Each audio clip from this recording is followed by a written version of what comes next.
Can you fucking believe it? And I'm like, yeah, I'm right. Like, we shared the same month. I'm doing it again. I'll do it again. I'm going to do it every October. I'm just going to make it a thing. Yeah. But we should do something else, too. Like, right now, it's almost September. What is it, like the 20th or something? What is it? 23rd? That's not a lot of time. We basically have a month to figure it out. Like, what do you mean, add another thing inside Sober October? Yeah, I mean, we could be sober, and we could do the yoga classes. We could do it again. You're not getting Tom to do those fucking yoga classes again. Fuck, man, those are amazing for you. That was also amazing. I did 9 in a row. I did 9 days in a row just to whack it out. Yeah. And when I did that, I was like, it's amazing. Like, if you just know that you have to do it, you just do it. Yeah. But if you don't know you have to do it, you find all sorts of reasons to not do it. Like, I'll just go lift weights. Yeah, I'll just go for a run. Yeah, I'll just go do this. But if, like, I have to get 7 more of these fucking things in the next 14 days, I'll just do them right now. Yeah. You know what's cool about them is this sounds silly, but now I have hot yoga in my utility belt worth of workouts. Where I go, sometimes I'll go like I'll come off the road and I'll be like, God, man, maybe I boozed that weekend. I'll be like, Monday I'm doing a hot yoga, and I'll go do a hot yoga, and I know how the poses. I'm not embarrassed. I know I've got the mat. Like, doing your first hot yoga is embarrassing. A little bit. But when you go back in it, you do it again, and you just pour sweat, and you're like, shit, I'm coming back tomorrow, and then of course you don't. But it's courageous when you see people going to those classes that are like really obese, and they just take that risk of being almost naked in front of all these people. You got shorts on and shit, and some lady just did it the other day, her first class, and I was like, that lady obviously she's not physically fit, she's not that active. This is probably like super nerve-wracking for her to do. She took a ballsy chance. It's tough to do. It's tough to do anything. It's tough to, it's tough to fucking take a kettlebell class. It's tough. You go in there. It's weird. You get weirded out. When I started the training and I had to go to a pool and swim and get in a Speedo. Now I wear Speedos all the time, but for real to wear one, like for real. Yeah, for real. Like and not. Why do you have to wear one? Why is it that much better than shorts? Oh my God. The drag is like, you glide like a fucking dolphin. Really? You ever jack off with too much lotion and you're like, I don't even feel it. I need to dry some of this off. Wow. That's a bad example, but it's super specific to me.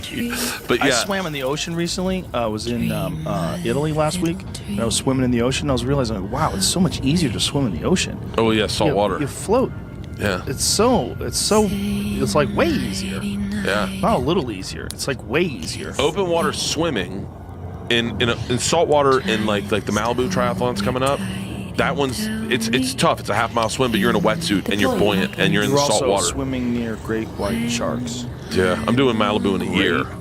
White sharks. They're everywhere around Yeah, but Malibu. when you're in a pack like that. Oh, well, what's the odds that you get bit? Just get into the center. Yeah, get into the center. That's where they go, right for the middle. Yeah, just fucking shoot up. Just that movie, The Meg, is supposed to be one of the worst movies of all time. For real? Have you seen that movie? They say it's doing great at the box office. Of course it is. Everyone's an idiot. It's supposed to be so bad. It's a big shark that just fucking nobody saw before. Oh, here it is. It's doing as good as Crazy Rich Asians. Oh, Crazy Rich Asians killing it. Oh, good. Is it? It's killing it. Yeah. I heard see it's that. hilarious. I want to see it. The Meg. What's it got? 91% like this movie. 47% Rotten Tomatoes. 6.2 on IMDb. That's not bad. Like, what is the worst received movie recently? There's been some really, really bad ones, right?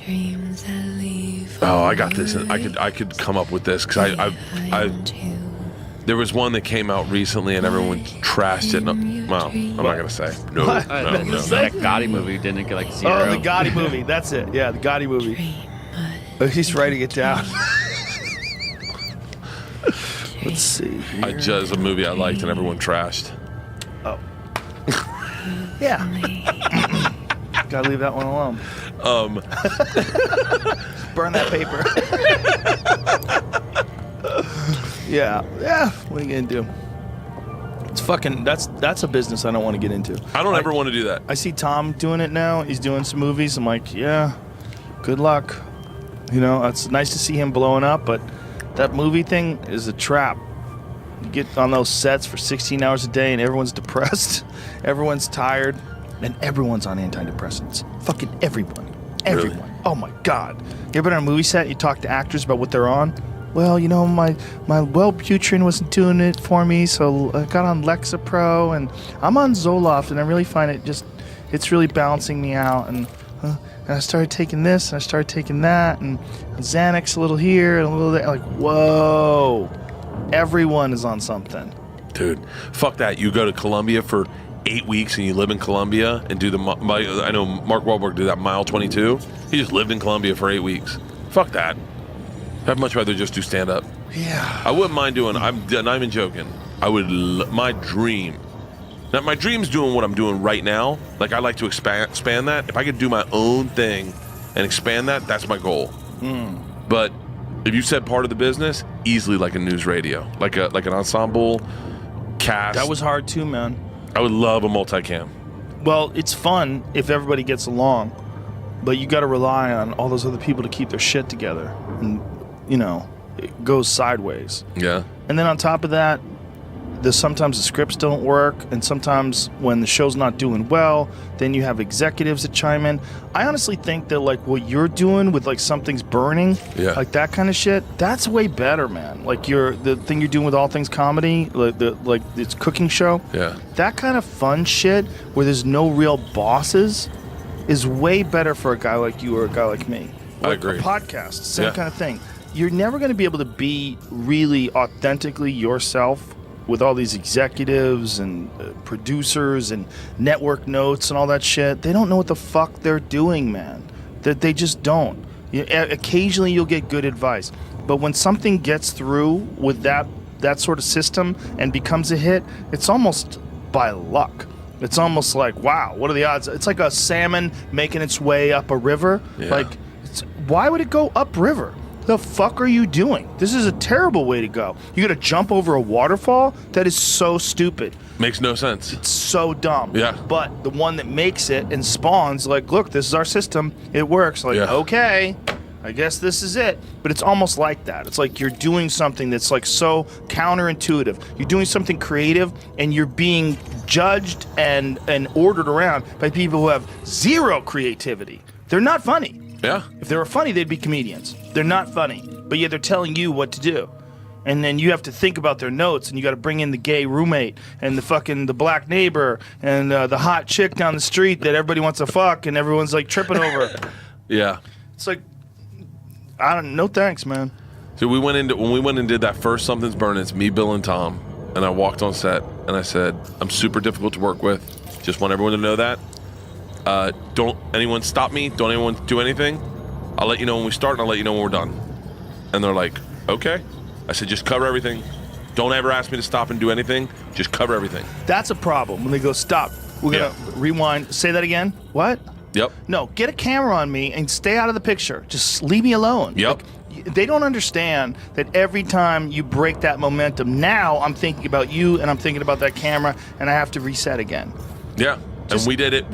Me and Tom and Bill did that first one, just one take. I think both Tom and Bill were like, I got 45 minutes. I was like, perfect. We got it all. They got up. I think they aired almost all of it.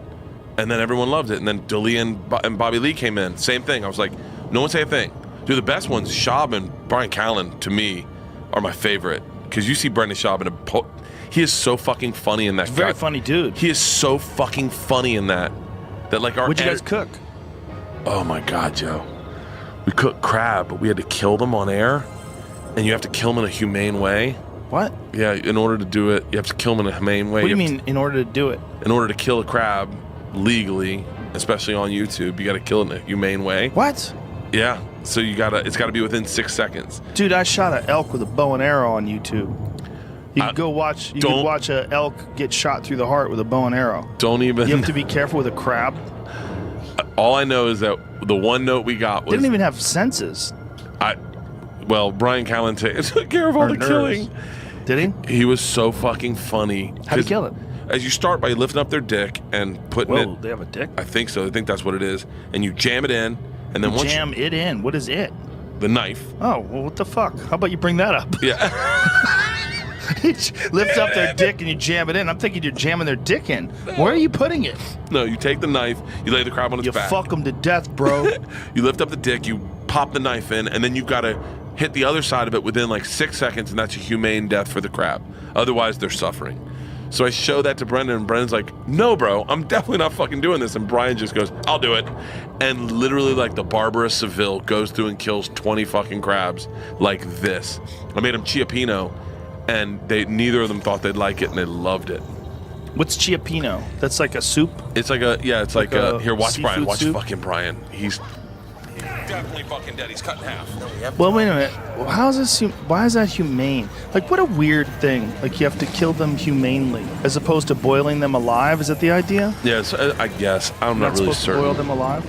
But like with lobsters, they always boil them alive. Yeah. And they'll tell you you're supposed to boil them alive. But I'm always like, well, what do you mean supposed to? Like, says who?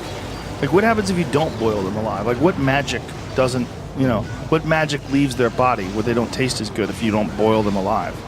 Yeah, I don't know about that. How come you can't just cut their fucking head off and then they're dead and then you throw them in the boiling water? Like, what's happening here? Why do they need to be kept alive? Well, you want them to be fresh, right? Yeah. Like, there's a big difference in seafood. Seafood and freshness, that's huge. Like, you don't see dry-aged seafood, Like, if you get a piece of beef from a restaurant, like a steak, a lot of times it's aged because the bacteria on the meat actually starts to break it down and it makes it more tender and it actually gives it a lot of that mold that they cut off of it. You ever see dry-aged beef before they slice it up? No. Oh. Ready? Okay. Show him. Are you serious? Yeah.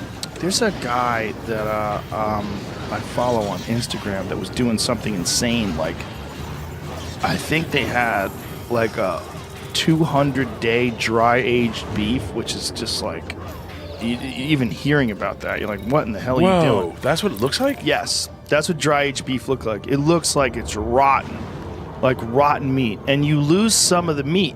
I mean, it's really wasteful in a way.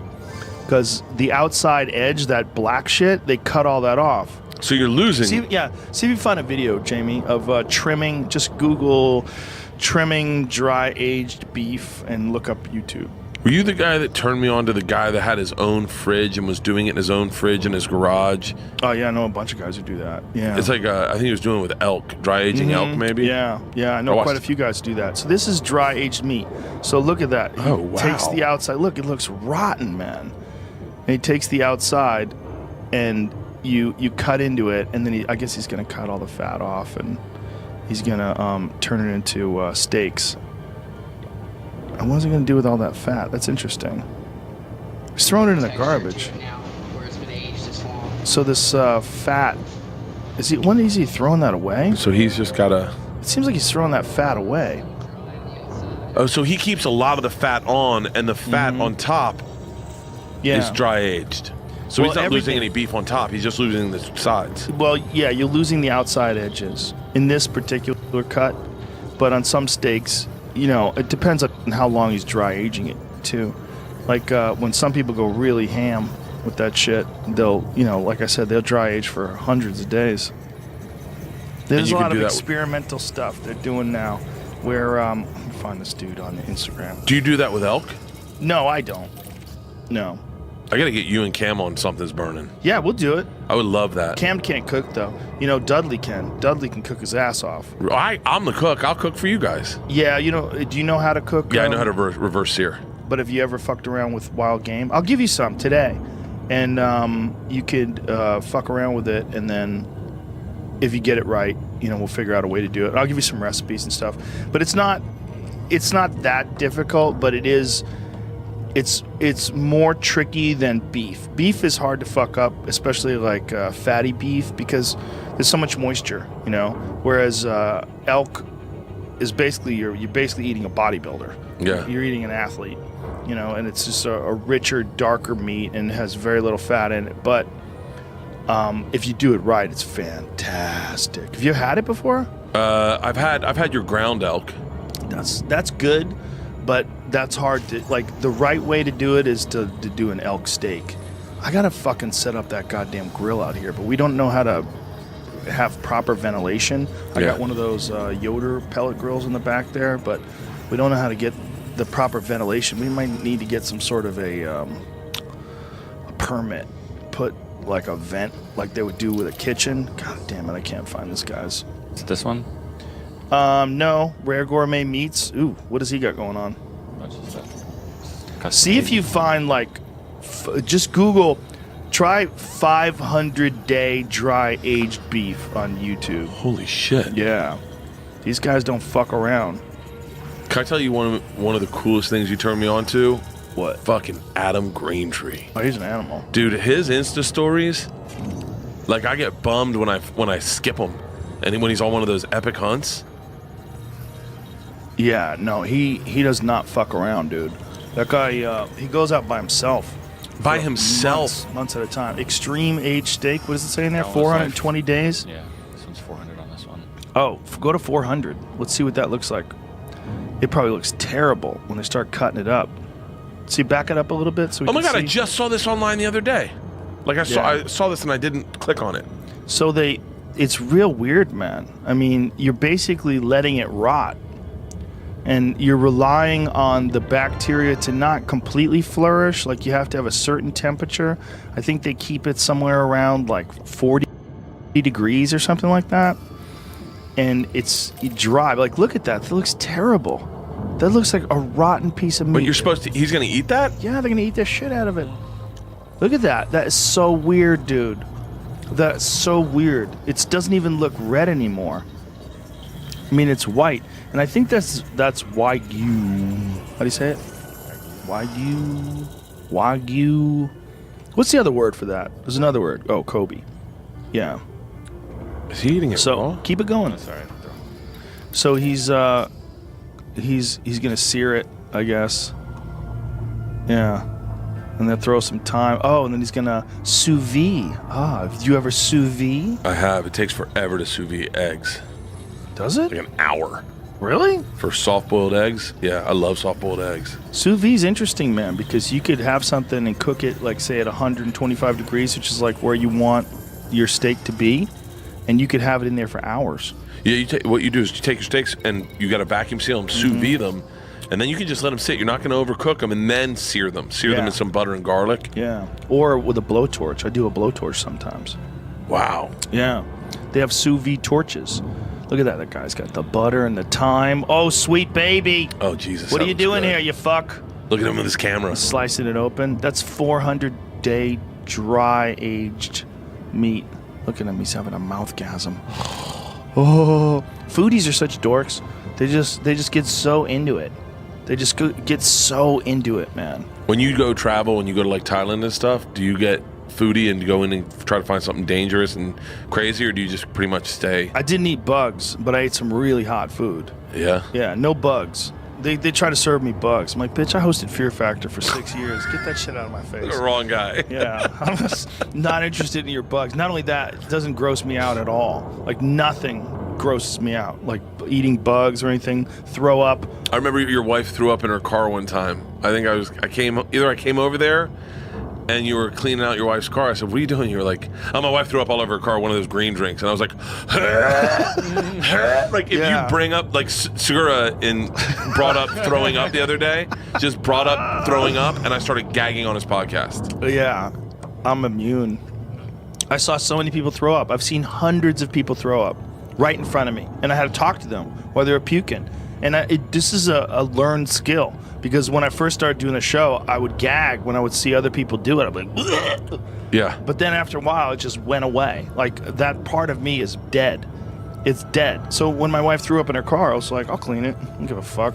That's fine. I was just cleaning it. I cannot do that. I can't even. When my kids throw up, I'm like, I'm sorry, you're on your own. Nah, I clean up all the puke. If my kids puke, I am the designated puke cleaner. Oh. 100% of the time. 100% of the time. If someone throws up in the bed or somewhere else, I clean it up. Dude, I came back from Utah one time, and I was firing hot, and I'd had a crazy weekend, and it wasn't feeling right, and we went and ate a big dinner, and I don't feel good. I'm in bed. I'm in a robe. I'm in a Yankees robe and I get up, and I'm like, I'm not feeling good, and I go into the bathroom, and I Water? Oh, he fucking swims like a motherfucker, dude. Dude. That dog is always in the water. He will dive from the deep end of the pool. Like if the kids are playing in the pool, and I'll let him out the door. He runs to the pool, stands on the edge, and then leaps into the water and splashes. How? Fucking loves it. Does he dive underwater though? A little bit. That's what Yeah. I used to have a black lab, and you could throw one of those rings underwater, and she'd dive to the bottom, grab it, and pull it up. Oh, he doesn't do that. Oh, I guarantee No. you he will. I guarantee you he will. I bet he would if I taught him how to do it, but he swims like crazy. It's He instinctual loves with those it. fucking dogs. Yeah. My bull mastiff. I cannot get her in the pool. Really? She looks at me like you're trying to pitch anal sex to your wife. She's like, "Come on, for real." We both know how this is gonna go. No one's gonna be happy. Yeah, Johnny Cash, and people always ask me to have pictures of my other dogs. They're actually both passed away now. I had to put them both down. Both your bull mastiffs? No, the They bull were, mastiff and the English bulldog Shiba Inu mix. They were both 13 years old, and Johnny couldn't walk anymore. It was really rough. The last few days of his life, I would try to bring him in for dinner, and when I would try to bring him in, he literally couldn't make it. It was a small yard where he was at. We're talking about 15 yards. He couldn't make it 15 yards to the house. He would take a couple steps, and his body would shake, and he'd take a couple steps, and he was just sleeping all day. And he was also having a really hard time shitting, and he would occasionally shit in the house. He couldn't hold his bowels, and he couldn't go outside when he wanted to. You'd see him trying, but his body was so old. For a Mastiff, 13 years old is crazy old. A lot of them die at 8 or 9, Yeah. and he was 13. And he was a sweet, sweet dog up until the end. But he was suffering. It was hard. It's hard when you know them when they're a puppy, and then 10 years later, you're kind of the same, and they're not, man. They're gone. Yeah. It's I think about that with Marshall because he's only a year and a half, and he's so full of life, and he's so fun. He's so silly and playful and happy. I'm like, man, there's going to be a day where Marshall's this old dog, and I'm going to have to put him down too. It was depressing. And the other one, Brutus, the Shiba Inu English Bulldog mix, he was better than Johnny for a long time. Still, I've known for the last 2 years that they didn't have much time left. They were both struggling hard. But Brutus took a real hard turn over the last few months where he wouldn't even come in. I'd try to get him to come in. Come on, buddy, you want to eat? I'd try to put a little food in front of his face, and he would try to stand up, and his legs would be shaking, and it's just so hard, man. It's so hard watching them fade away, and then also watching them suffer, the last days where you have to decide where, me and my wife had to have conversations look, we have to do something. This is one day we're going to come home, there's going to be a dead dog, and it's not like they're having a good time. This is a horrible, suffering, slow demise. So. Did you have someone come to the house, or did you take them? Yeah. It was rough, dude. It's rough. Yeah, Priscilla's 7, and I got her when I first started doing this podcast. How big is she? 140. Yeah, it's a big dog. She's had man. 5 knee surgeries. Oh my god. Yeah. That's fucking expensive too. Oh, you have no idea. I do have an idea. I bet you do. Yeah, I had a female pit bull that had 2 ACL reconstructions. She had both of her back legs done. Yeah. She blew one out. I got it fixed. She blew the other one out. I had to get that fixed too. And with a dog, they shave the bone down. They don't reconstruct it where they add another ligament. They shave the bone down so it doesn't, so it sits on it differently, so it locks in place, so it doesn't pop off and go out of socket or whatever the fuck it is. Deploying hardpoints. But yeah, it's fucking, it's like 10 grand a pop, right? Oh, if it was. I'm not gonna tell everyone how much because they'd stop liking me in a minute. They'd be like, "What kind of fucking Hollywood idiot are you? You just kill a dog like that." But she got 1 ACL, and then we fixed it. Then while this one's healing and it's turning good, the other ACL goes out, So we fix that one. We're like, all right, we're done. And then as this one's healing, this one goes out again. And they're like, and that's when they're like, do you want to put it down? And, I'm like, no, man. I'm fucking. It was like $5,000 a pop, I think. And then it even adds up more because then they're like, we should keep her here while she's healing to do it. And then feed her diamonds. Yeah. And then they realize as they're doing this one that something's wrong with her kneecap. And then they realize she's got, it's overbreeding in her breed, that her kneecaps are bad. So they fix this one, replace both her kneecaps, and then one more goes out. And they're like, all right. But man, that dog is the greatest fucking dog. Mastiffs are amazing. They're some of my favorite dogs ever. They're so chill. Dude, the sweetest dog, like gets up in bed with you in the morning and just puts her face right up on you and just does one of those big cow breaths, like, and you're like, oh, I'm here. They're so relaxed too. They're just a different kind of dog. Very relaxed, And I feel comfortable when I go on the road. I feel comfortable knowing there's a 140-pound animal that would give its life for my daughters. Yeah. It's one of our dogs sleeps in one of our daughter's beds. One of our dogs Priscilla sleeps in George's bed. And I go, I'm good. No one's coming in anywhere. No one's breaking in anything. Yeah. I got a buddy who has a German Shepherd, police dog. And it's one of those dogs that he has to be with all the time and train all the time. Yeah. But this dog, it's a disturbing thing to have because you basically have an assassin that lives with you that's just waiting for orders, just waiting. Yeah.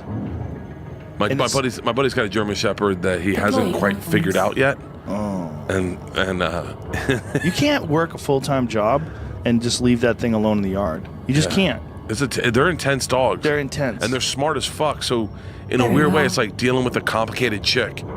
You're like, I know you have daddy issues, but I can't really figure them out, and I'm not spending enough time with you. Oh, you can't fix them. You could train a dog. Yeah. Try training a woman. Fuck.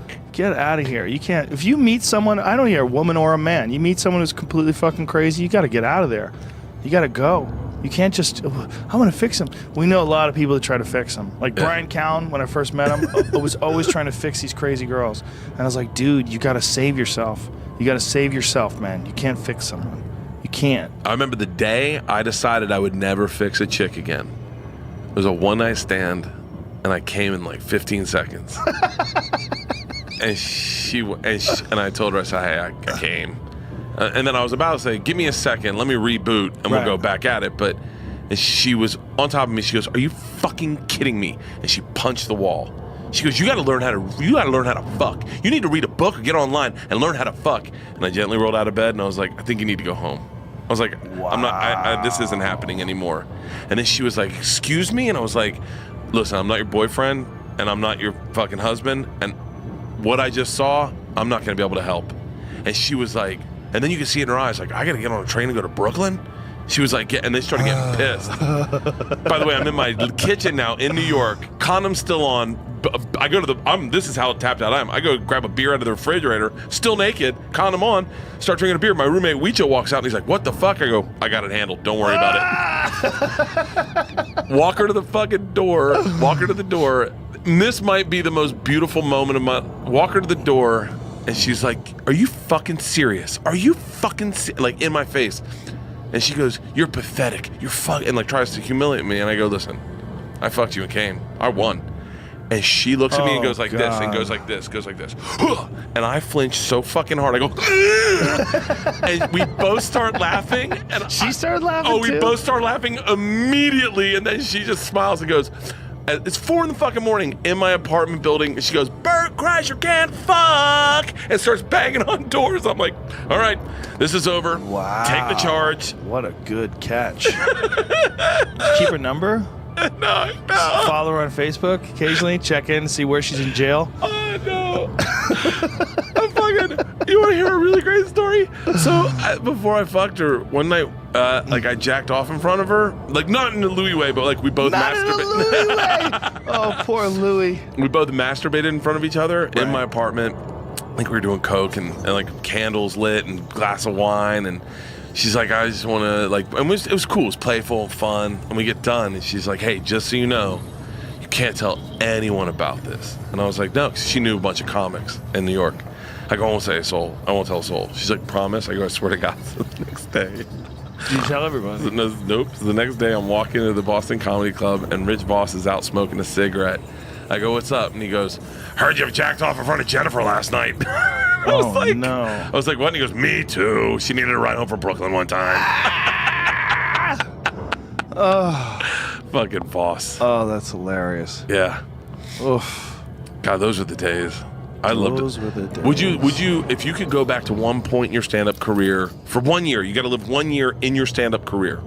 You can't pick right now where you are right now, but you got to go back to one point when 1 year, every day you show up, and it's either like the store in '97 when you're meeting Ari and everyone, and you and Duncan's living on your couch or what. I don't know what year that was, but around then, or you go to the part where it's that. I mean, probably one of the more interesting parts is like when you get banned from the store from them and see a shit, and you're like literally like, fuck it, like I'm a man on a mission. Fuck, like that's one of the more interesting parts in your story of your life, in my opinion, is when everyone fucking backed out on you, and you were like, nah, I don't go out like that, motherfuckers, and you just start fucking building. What year would you pick? I would pick the early days. I'd pick like when I was just starting to get work. When I In was like Boston? Yeah, I was like a middle act. You Yeah. know? I'd pick those days. Doing weird, shitty road gigs. You know, early 20s. Just careless. Yeah. No responsibilities. No worries. Nothing. Didn't even have a credit card. Had nothing. Yeah. Those were the good days. In a lot of ways. It's not that today's not awesome. Today's way better, for Yeah. sure. But what was good about those days is that there's so much wild and freeness. There's so much. You know, like I remember one time I did this gig in Maine, and then after the gig, met this girl. We had a couple drinks. We're hanging out. We're both like the same age. I think I was probably 22, 23. She's probably somewhere around the same age, 22, 23.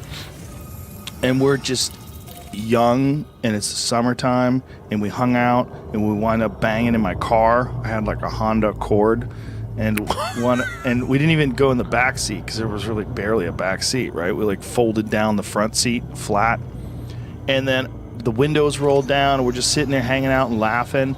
And I remember having this unique moment where I realized, like, this is not going to be my life forever. I'm not going to be 22 years old with like $100 in the bank, not knowing what I'm doing, not knowing where I'm going, not knowing what the future holds, but yet okay with it. Like, you can only be okay with that for a certain amount of years. When you're 45 and you have $100 in the bank and you don't know what you're doing, and your career is not really established, you don't really have a clear path, that's scary. That's dangerous. It feels like you're a loser. You know, you feel pathetic. You feel like you haven't done what you need to do. There's like a certain amount of discipline that you haven't taken part in, and because of that, your life is chaotic. Whereas when you're 22 and that's happening, it's like that Bob Seger song. You know, like, what was that Bob Seger song? Grambling Man? No, I don't remember which one. You know, he's got a lot of songs about Night Moves? Maybe it's like a rock. Maybe it's Night Moves. But the idea of that, you're recognizing that this is a unique moment in your youth, that it's all like, who knows what's going to happen. I mean, you might die in a car accident tomorrow. You know, who knows? You might never make it as a comedian. You might take a job somewhere, and you might always have regret. But right now, you're having fun. Right now, you're basically just a couple of years out of high school, and you know, you did a comedy gig, and now you're meeting some pretty girl, and you guys are laughing, and you're hanging out, and you're having a good time, and it's summer, and the windows roll down, and the air is warm, and it's just, it was something amazing about it. Those days were fascinating, man. And Greg and I, Fitzsimmons and I, did a shit ton of gigs together. We worked together a lot back in those days, because we started out within a week of each other. We were open micers at the exact same time, and we did a ton of gigs together. Yeah, we traveled all over the place together. We did a lot of gigs in Rhode Island and all over the place. All the Massachusetts Hell gigs, we did all those things together. Understood. And we still to this day, we'll look back and laugh at those days. Hey, Jamie, Gerard Carmichael is at the wrong spot. Tell Jeff to get on the ball. Those days were they're just real unique in that you really have no idea. You have no idea. You have no idea what the fuck the future holds. It's a completely different experience. Like your life is a completely different experience than it will ever be ever again. And I remember that. I remember that moment. I don't know why it's that one night with one girl that I never talked to again. You know? Yeah. Because back then you'd have to call someone. They'd have to be home. Like in 1990, they had to be home. Yeah. You call them on the phone. If they weren't home, you're like, well, I guess they're not home. You know, it's like it wasn't like today. You know, you could text someone or you can email them or nope. You had to call them at their house. There's a few of those that I remember. Yeah. You know? The idea that you didn't have phones. Like I remember road trips with Tom and we just would talk for fucking hours, right? Hours. We drove to Sacramento one time, talked for 5 hours there, 10 hours you spend with a human being. No one's on their phone. Yeah. There's something real about that, right? I think we're definitely missing something. We're definitely missing something with these phones. But then we're gaining something too. We're gaining a lot more information. I'll tell you what, my kids haven't lit anyone on fire. Like we did that when we were kids with no phones. We lit a kid on fire one time just because we were bored. Yeah. Yeah. I don't know, man. There's good and bad. It's like it balances out, I guess. But if you had to go back to any time in your comedy career, when would you go? Right when I first started headlining. Like that first time I just had kids. They were young. I was making $1,300 a week on the road, and I was so passionate about stand-up. I was kind of pretty hacky, I bet, but like I just would give everything every night. You do 6 shows Thursday through Sunday, and I'd fly in early for press, and I get excited to do press, and I come in and I'd just be like, and I had my notebook with me all the time, and I was like, every idea was like a brand new field. Like you felt like you were really felt like you just discovered the internet, and every page had so much to offer. And then I think I got into oddly enough when I got into Travel Channel stuff, I it kind of took a second back seat, and I was headlining and I was like, yeah, I can do this competently, and I think I'm there now. Like right now, I feel like I'm back to this place where I go, like I'm just writing so fucking much where I'm like, oh God, like everything. I feel like everything. That's the thing that happens when you have to do a special every couple of years when you're filming. The one thing that definitely happens is you're forced into this creativity. You're forced to. Whereas we're both aware of those people that don't write. And they sit around for a long time with the same material, and then it goes year after year after year, and then it gets staler and flatter. Or the kind of people that write the exact same joke next year. Their hours, the same hour, it's just they say it differently. That was, for me, I took this hour so fucking seriously. I took it, like I was saying to someone the other day, I did 150 sets. I performed that hour 150 times before I did it on Netflix, or before I did it in the truck.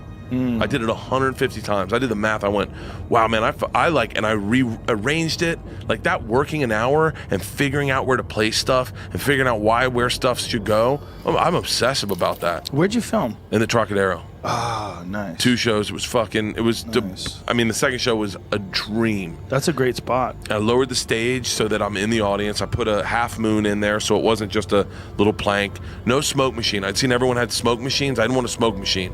And I think it really paid off. This sounds silly, and you won't notice this when you watch your special, but because that place is so old, there's little particles of dust everywhere, and you can almost see them in the back. It looks like it's like little stars in the back. I love it.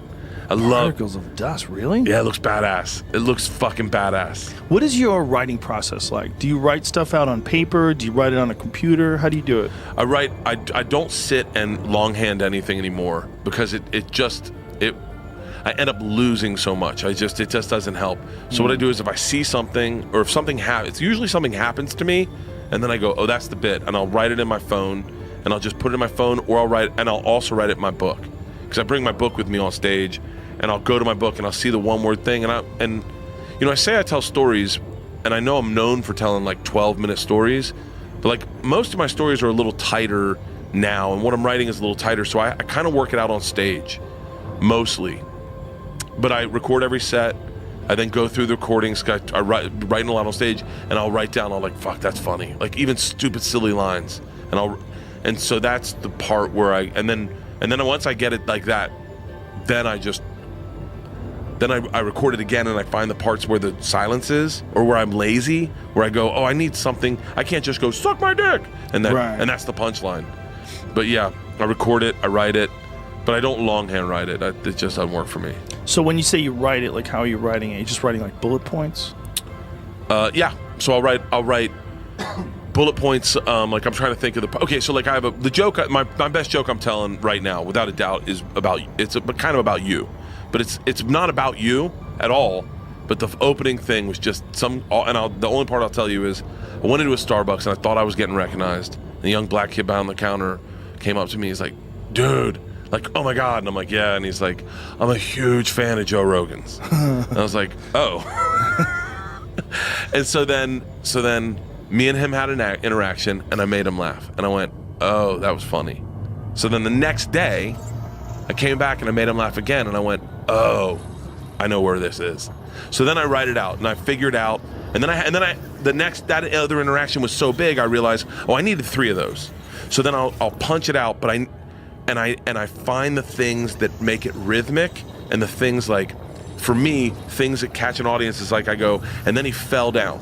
And then when the woman said something, he gets up, leans up, like it's almost the rhythm of the way to say it for me, along with the joke, if that makes any sense. That's definitely the case. Like if someone's a really good storyteller, it's like there's a whole thing going on. There's a physical thing going on, there's a rhythm thing going on. Like Stanhope is really good at rhythm. Like when jokes he says, like, it's easier for me to talk about Stanhope than about myself. But like when he's talking about ISIS and how they recruit people, and it's identical to how he recruits people. and he goes, ISIS, I'm working this corner. Like that phrasing, a good phrase for me. Burr does it amazingly. What does he say he does that's similar to ISIS? He was watching a video. This is on his special, so I'm not putting any jokes out. This is on his special. He talks about how ISIS goes online and finds like pathetic young men who can't get laid and have drinking and drug problems, and then they bring them in and they show them a good time and they get them drunk, and he's like, that's how I recruit people. And the line is so great. He's like, ISIS, I'm working this corner. And it's such a great old Barker's technique. He's got the weirdest fucking life ever. I mean, he's basically got a little cult going on in Arizona. He wants to do Sober October. What? Come on. Yep. Is he going to take the yoga classes? Yeah. We should make him. We should rent a house for him in L.A. Yeah. So we give him incentive to come here. I've been trying to get him to move back here forever. I'm like, what are you doing with your little cult down there? Come on, man. Come hang out at the store. Because he hung out at the store a couple nights. He's like, this place is incredible. It's amazing. I go, it's amazing. I go, this is Valhalla. This is the craziest, in terms of what I've experienced, this is the craziest era of stand-up ever. And the store is the epicenter. I'm like, you should be here all the time. Yeah. And he's like, I don't know. I go, what do you mean you don't know? You're Doug fucking Stanhope. Get in here, man. I go, just get an apartment near here. It would be great if he was here for all October. God, we could just talk him into staying. I'm like, why don't you get a place here and there? You're a wealthy man of leisure. Do whatever you want. I called him up one night. It's like 5 o'clock at night, and I was like bullshit. And I go, what you up to? And this is why I love Doug. He goes, I'm having grapefruit and vodka, having a cigarette, trying to think of some goofs. I go, what? He goes, I'm trying to rework knock-knock jokes. I'm trying to make knock-knock jokes present. Let me run one by you. And he tells me like his version of a knock-knock joke, and it's so fucking funny. And I go, Doug, how old are you? He's like, 49, 50. I go, and you're just sitting in your pajamas writing goofs. And he goes, that's our life. I was like, fuck yes. Yeah, that's his life. My daughters will see me doing it where I'm like, we're out to dinner and something will happen and I'll just be like mouthing to myself and I'm working the bit. Yeah. And they're like, are you writing a joke right now? And I'm like, yeah, sorry. I get up and run. I get out of the room. Oh, for real? Be right back. Oh, really? Leaves me alone. Yeah. No, I have an idea. If I have an idea and anybody gets in there, the idea will escape. It'll slip away. Like if I have an idea, especially kids, like young kids, they just start talking. Like they just start, and then they demand your attention, and like you have to to capture a bit, you have to have silence. Like, you can't have people talking at you, or you'll consider what they're saying, like, oh, really? Yeah? And then, what was I just thinking of? Shit! It'll go away. Yeah. So I treat those things like they're gold. Like, if I have an idea and it's a real idea, like a real idea, where I get excited, I'm like, oh, shit. I run. I get up off the table. Right back, gotta go, got an idea. And, you know, people who are not into that and don't get creativity and don't write or don't do stand-up, it'll weird them out. Oh, yeah. And you have to come back and apologize. Like, sorry, I just had an idea and I had to capture it in the moment.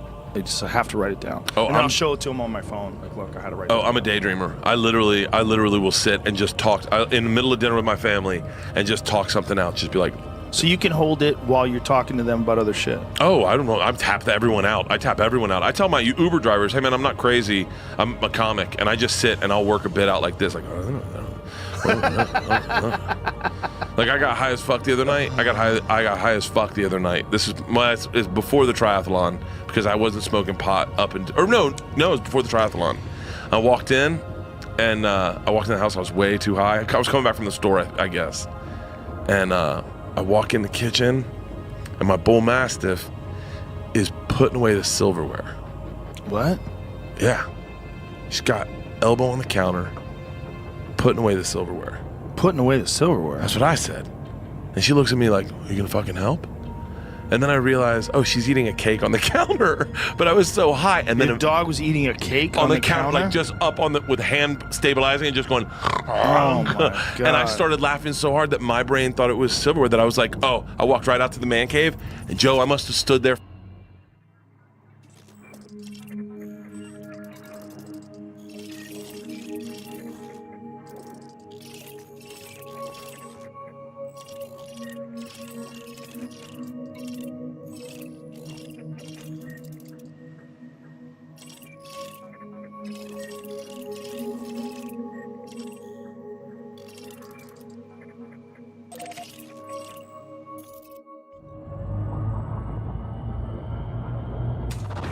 Fuel scooping. Fuel scoop disengaged.